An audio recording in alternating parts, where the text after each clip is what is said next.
Olá, pessoal. No grupo de hoje tem 2 componentes que estão em preto e 2 caracteres.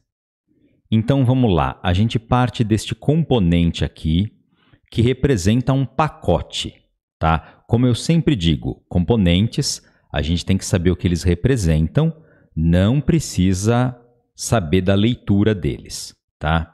Então esse daqui é um componente que representa pacote.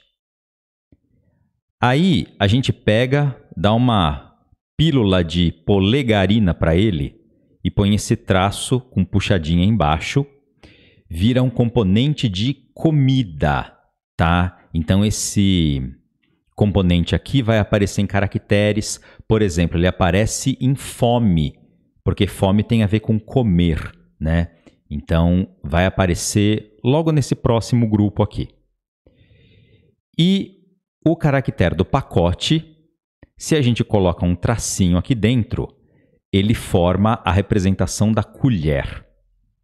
Então, como que a gente lê? Opa, eu não coloquei aqui a tradução.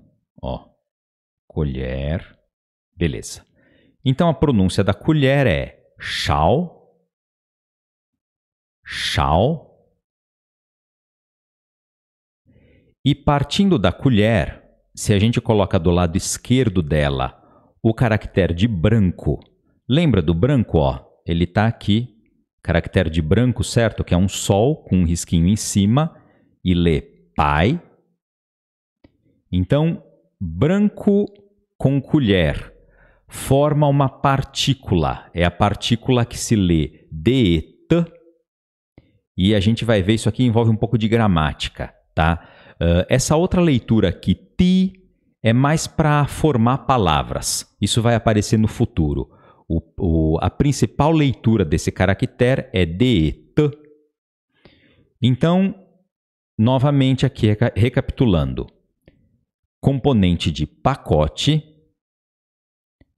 componente de comida, colher, schau, e partícula de atributo, t. Assim, como que a gente escreve o t? Olha só, 8 traços no total. Faz o branco, o pai, do lado esquerdo, e a colher, schau, do lado direito. Então, 1, 2, 3, 4, 5, 6, 7, 8, né? Colher. Muito bem. Vamos à parte de leitura. A gente já vai começar aqui pelo caractere da colher, schau. Então, olha só. Para formar o substantivo colher. Schautze é a colher mais o sufixo de substantivo, que é a criança em tom neutro. Schautze.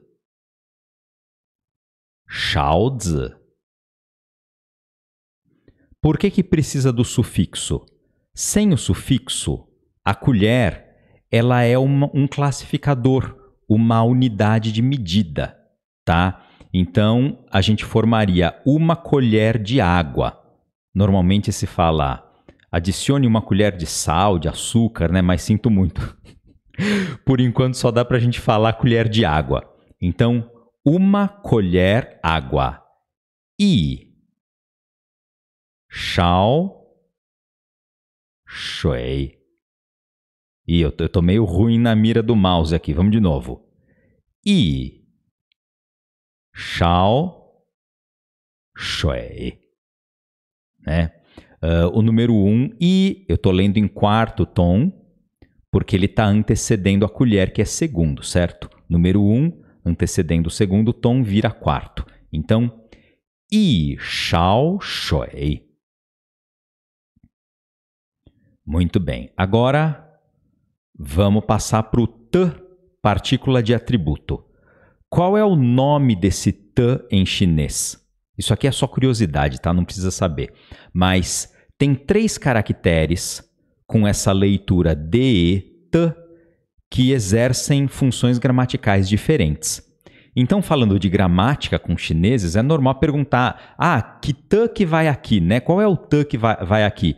E cada um dos tãs tem o seu nome. Esse tã aqui é formado pelo branco e pela colher. Então, ele é o tã da colher branca, né? Então, pai, shao, tã. Se fosse no inglês, a sequência seria idêntica, né? Porque no inglês o adjetivo, o atributo também vem antes do substantivo. Então seria white spoon tã, né? Então pai shao tã é o nome desse tã, tá? Novamente, isso é só curiosidade, não precisa decorar.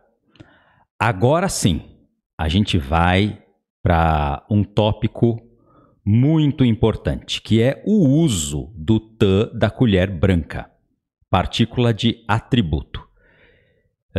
Então, vamos ver primeiro o que eu quero dizer com atributo. Olha só. Eu coloquei aqui, atributos especificam substantivos. Vamos pegar o substantivo carro, por exemplo.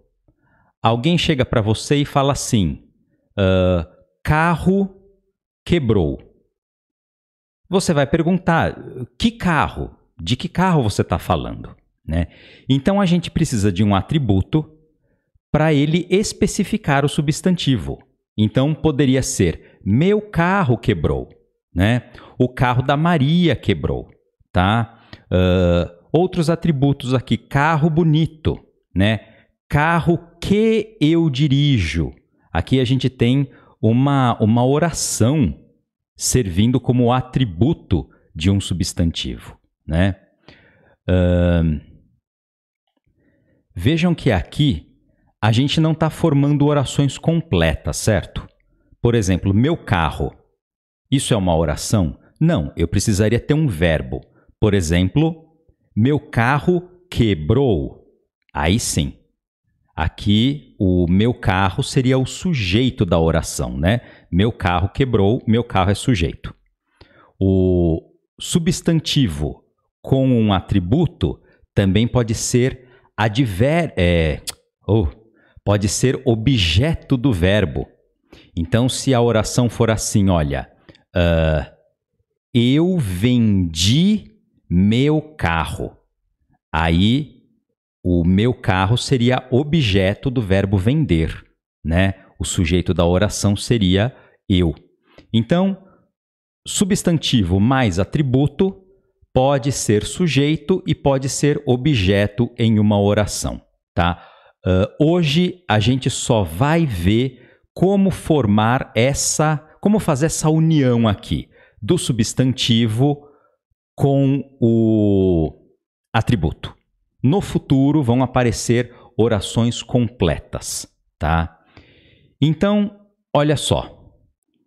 A primeira coisa que chama a nossa atenção é o seguinte. Na língua portuguesa, a gente tem o substantivo e certos atributos aparecem antes e outros aparecem depois, né? É só a gente pegar os pronomes possessivos. Olha só, meu e seu aparece antes. Meu carro, seu carro. Se fosse dele, seria carro dele. Carro da Maria, olha só, da Maria aparece depois, né? Então, o português tem essas variações. Agora, vejam só. Em chinês, o atributo fica sempre antes do substantivo e aparece o tã. Então, olha só, aqui tem o português novamente, né? Igualzinho aquele que a gente acabou de ver ali. E o chinês está aqui, olha. Vejam que o chinês é totalmente regrado. Eu tenho aqui o substantivo, e aí eu vou especificar ele com um atributo, beleza. Esse atributo pode ser o que for. Ele pode ser uma pessoa, para eu expressar posse, né? Meu carro, então é carro de eu, Carro da Maria, quem possui vem sempre antes, porque é um atributo, tá? Para eu falar que é o carro bonito, também carro bonito, bonito vem antes. E mesmo que seja uma sentença no português, olha, carro que eu dirijo. No português é eu dirigir te carro. Aqui é engraçado, né? É como se o português e o chinês estivessem espelhados. A gente pega, é como se o te fosse equivalente ao que, e a gente inverte. Eu dirigir, o que estaria aqui na posição do te e o carro depois, né? Então, olha, até a gente se acostumar com isso aqui, o que vai induzir a gente ao erro? Justamente a complicação do uso do atributo do português, que tem coisa que vem antes e tem coisa que vem depois do substantivo. Tá certo? Então, vamos ler aqui. Meu carro. Eu coloquei o pinguim hoje, tá? Porque como a gente está falando de gramática, né? Falar de gramática olhando o caractere não dá muito certo. Então, meu carro, 我的车. Carro da Maria, Maria de 车. Às vezes, olha, o inglês até salva a nossa vida, né? Essa aqui, em chinês, bate certinho com o inglês. É como se o te fosse aquele apóstrofo S que expressa posse. Então seria Maria's car, Maria de 车. Então, nesse caso aqui, bate com o inglês, né? Carro bonito, 好看的车. Esse aqui é o adjetivo bonito. Vejam os caracteres que compõem ele. É o hao, de bom, e kan, de olhar. Se alguma coisa é boa de olhar, ela é o quê? Bonita, tá? Então, esse daqui é o adjetivo bonito. Carro bonito, que fica bonito de carro, 好看的车. Quem sabe inglês já se deu conta aqui que esse também bate com o inglês, né? É beautiful car. Beleza. Então até aqui o inglês está salvando a nossa pele. E agora, hein? Ó, carro que eu dirijo. Aqui não tem saída. Aqui o inglês bate com o português. Seria car that I drive. Ou car which I drive, né? No chinês, não. O chinês continua respeitando a regra dele. Eu dirigir te carro, tá? Então, 我开的车. 我开的车. Então, esse é o uso do te como atributo. E isso é muito usado, tá? Então, vão aparecer no futuro muitas frases usando o te como atributo. Exemplos não vão faltar, para a gente ir se acostumando com isso aí cada vez mais, tá? Então, por hoje é isso aí. Um abraço e até a próxima.